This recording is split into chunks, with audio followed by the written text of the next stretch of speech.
This year's EVO was incredible. I had a pretty busy weekend, so I wasn't able to catch much until the final day of the tournament, but let me tell you, Street Fighter 6 Top 6 had me on the edge of my seat the entire time. First off, we actually got a look at our second DLC character, Aki. The impression I got from the teaser trailer was kind of interesting. She definitely has some crazy poison mechanic, which I find interesting, especially because the only time in Street Fighter we would have seen this before was with Fang in Street Fighter 5. Also, the way she moves in this teaser kind of reminds me of maybe Voldo from Soul Calibur. She seems to be shaping up to be some crazy character with crafty movement and poison, and honestly, I'm just so sad we didn't get to see any gameplay yet. She looks awesome visually, and she even had a couple different bags at the start of the teaser, which might mean that she has different types of medicines that have different effects in game. I don't know. Honestly, I just want to see her already. But moving into the top 6 portion of last night, I mean, where do I even start? Just looking at this bracket, we have a JP with Kakadu, we have Angry Bird rocking Ken and perhaps the best to ever do it,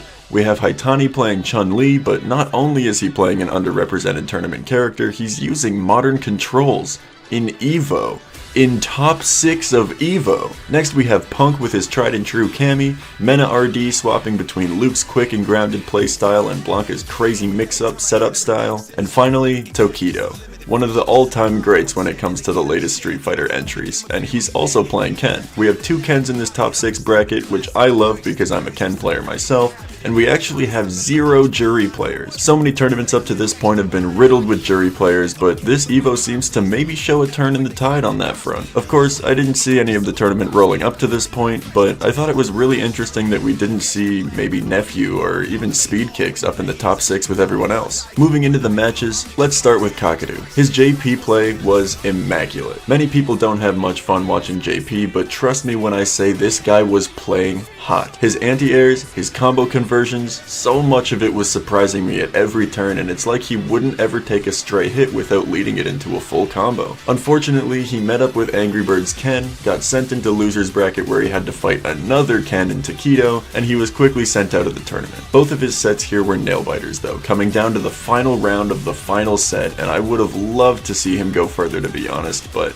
the story's been written. Haitani's Chun-Li wouldn't exactly get the best first game of the night, as Punk flew straight through him to continue his run in winner's side, and again would be eliminated with Kakadu right at the start of the loser's side by Mena RD. Haitani is absolutely a player to look out for though. Obviously everyone here is, as making it through a 7,000 man tournament to hit top 6 is already insane, but honestly he really surprised me here. His Chun play was magnificent, and you could see in his super reactions that he was using modern controls to its fullest potential. This is by far the best I've seen modern controls do in any tournament, and for it to happen in EVO 2023 is absolutely bonkers. Great job, Haitani. Next we've got Tokido. There's always a piece of me that wants Tokido to take the whole tournament no matter which tournament I'm watching because he's just such a storied player. His Akuma in Street Fighter 5 brought me so many good moments, and his play over more characters than that has always been entertaining for me to watch. Starting in loser's side though, he would beat Kakadu out of the tournament and then fall in a close set versus Mena RD, taking 4th place with some solid play. In 3rd place we would have Punk,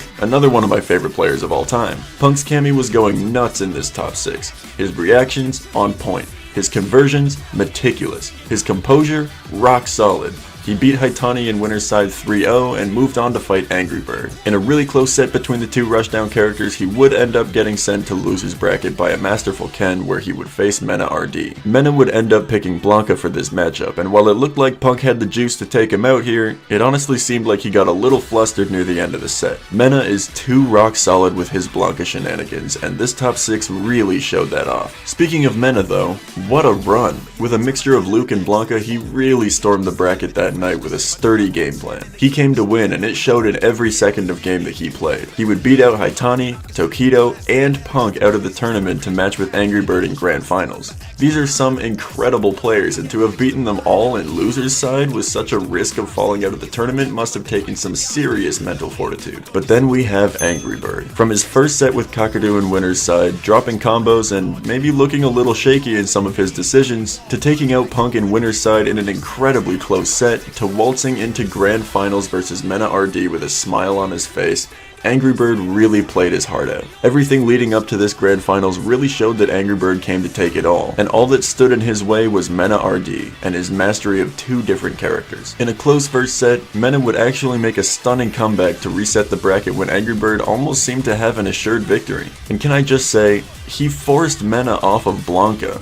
I've never seen this happen, especially after his Blanca already shot down the other Ken in bracket, Tokido. Mena switching to Luke was big news to me, and it showed that Angry Bird's Ken style was truly unmatched that night. After the reset, Mena would end up coming back to Blanca and then back again to Luke, as it seemed that there was no way to answer the options Angry Bird was coming through with. It really was a nail-biter, but ultimately, Angry Bird would beat out Mena in grand finals. And just look at how much this meant to him. All of this effort, all of this training, all of the high-level opponents he needed to work his way through in this bracket, everything accumulated in this one moment of victory when he realized there was no more fighting to do. EVO 2023's champion is Angry Bird playing Ken the whole way, and I couldn't think of anyone that wanted it more than he did. He showed up to play, and he achieved the goal he set out to achieve. Thank you, Angry Bird, for making such a great showing on the Evolution stage. And with that, I'm finished with this video, but if you liked it, maybe check out some of my other Street Fighter 6 content. I have plenty here. Drop a like on this video on your way out, and if you wouldn't mind, maybe subscribe to the channel to see more of what I'm doing. My stats on subscribed viewers versus unsubscribed viewers is a little one-sided right now, but I know you guys can make that spin the other way, so let's work on it together. As for now, my name's Myloe, and I'm out.